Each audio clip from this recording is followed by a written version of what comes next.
Hi guys, it's Ruthie with the Popo Backyard Farm. I'm doing some outside work today, and I'll kind of give you a little scenario of how things go when you are seriously farming, homesteading, whatever for your family.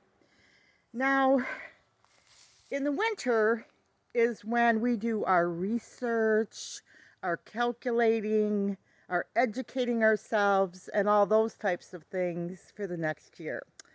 We had given a lot of time and attention in years past to raising animals, and now we feel that at this point in our life, and this may change because nothing's written in stone, the beauty of the lifestyle that we live, but we're just going to probably garden, mainly because we're older and animals are a lot of care, and especially when the weather gets bad here in upstate New York, it's hard to go out and feed the chickens and collect eggs and such.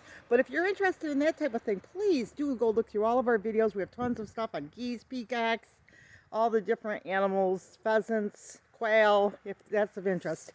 But now this time of the year, I'm going to look through our system and I'll say, okay, we need to maybe get more buckets. Now you can get free buckets at bakeries for icing and things like that, or you can buy a little better quality at Lowe's. So I'll look through our garden. I'm just kind of giving you a little demo of what I will be thinking. So I'll look through our garden and I'll say, okay, we need to maybe get some new buckets and figure out what we're going to grow. Now, I told my husband I do not want to can this year.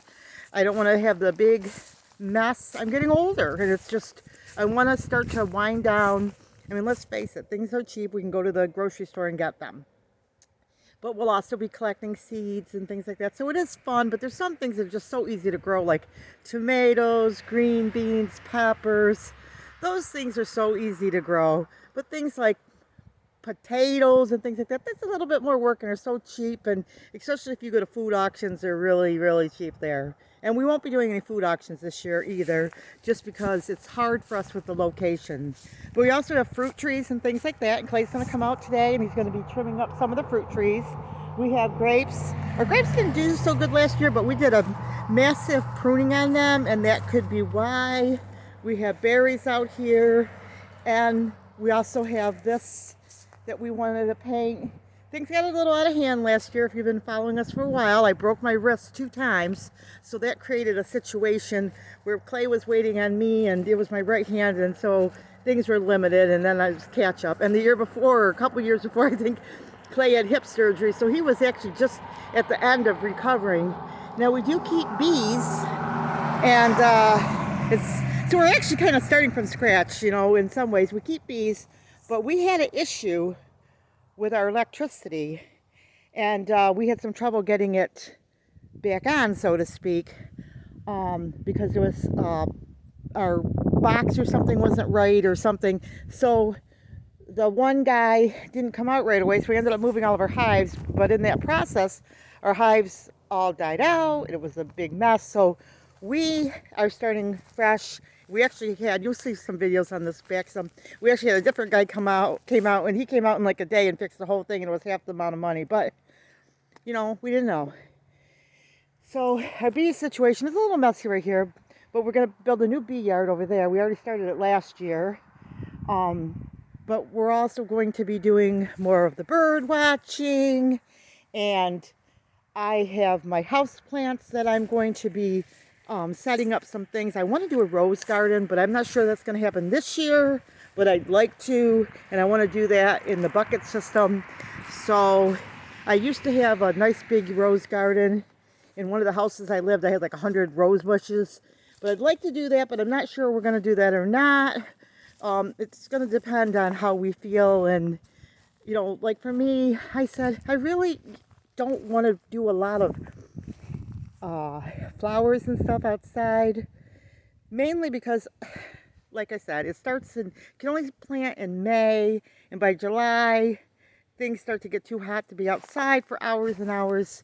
So I actually want to put my money, because I'm budgeting, into my house plants, but that can change. That can change, so there's no law, but I just, you know, I start budgeting my money. Now this plant here, this is so weird. I don't know if you can see it. It's in that pot. It looks like a houseplant, but it's not. It's an outside lily, and I'm surprised it's even growing in that pot like that, and I should probably let it grow. But it's like a wild lily, and I pulled it out thinking in the yard, because I thought it was a houseplant, but it's not. So there's things like that. And this year I'm going to do like I think I'm going to do like a huge dish garden outside, and you guys will see that too. And you know, you're welcome to copy any of my ideas. I don't care.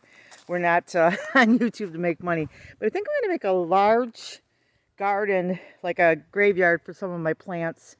And it might be like a dish garden. And that's mainly because when a plant dies, sometimes they come back to life. Like example, if you have prayer plants, those guys there can be a little bit of a pest, pain in the butt. So if it comes back to life, then I could just pull it out and plant it in this and bring it back in the winter. So I'm just kind of assessing the situation. And you know, guys, it's really smart to educate yourself on just about anything, because you will be surprised at how things can relate to gardening. Like, don't be the same old, think different, do things for yourself. Like some people, they get into homesteading and they just carbon copy what everybody else is doing, but make it and tailor your gardening and your little thing for your own family, and glean out what you can from other people, and then improve upon it and make it yours, because there's no right or wrongs. But you know, try to make, well, there are right or wrongs, but I mean, you know, you got to tailor your farm to your house and your family. So we're going to be mainly working on the bees, the house plants, the trees, the foods that we really are cheaper to grow than to buy, and that also give us entertainment and we enjoy. We're going to be building some things, doing some greenhouse things, and those are the outside things we're going to do in the summer. But I wanted to shoot this video out, giving you the message to do your research, set your plan now for the summer. Okay, guys? So remember, big or small, you too could be a backyard farm. God bless.